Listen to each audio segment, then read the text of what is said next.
Chers amis et chers ennemis, bienvenue dans cette colère française qui n'en peut plus d'être en colère au vu de ce qui se passe.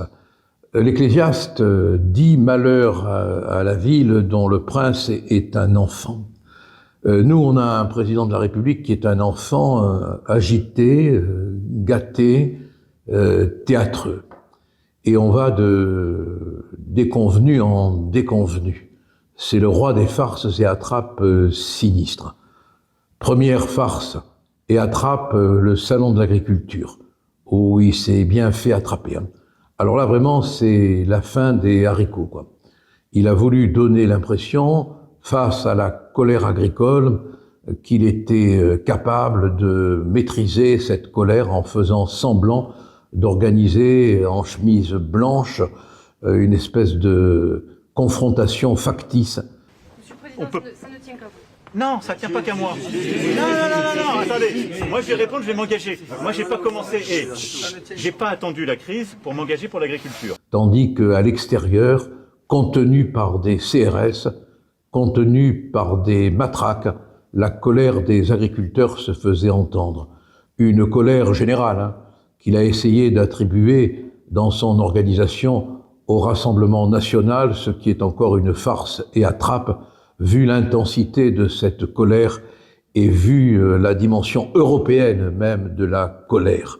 Macron, au salon de l'agriculture, a fait flop. Il a connu son Waterloo. Mais ça continue. Il n'y a pas que le salon de l'agriculture.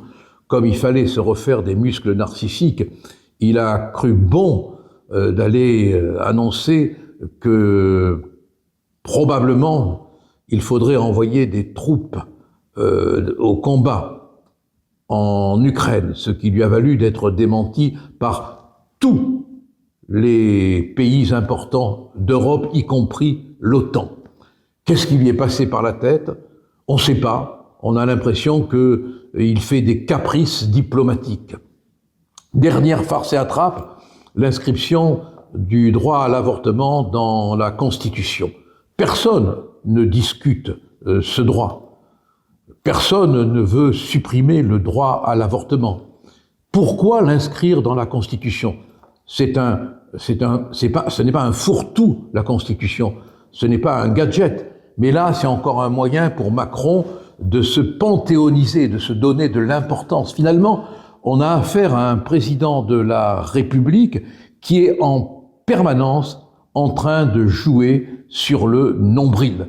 On a affaire à un grand malade narcissique et qui a besoin constamment de donner l'impression qu'il existe sur le théâtre de l'irréel parce qu'il est complètement déconnecté du réel. N'oublions pas que Jupiter rendait incapable de voir le réel ce qu'il voulait perdre.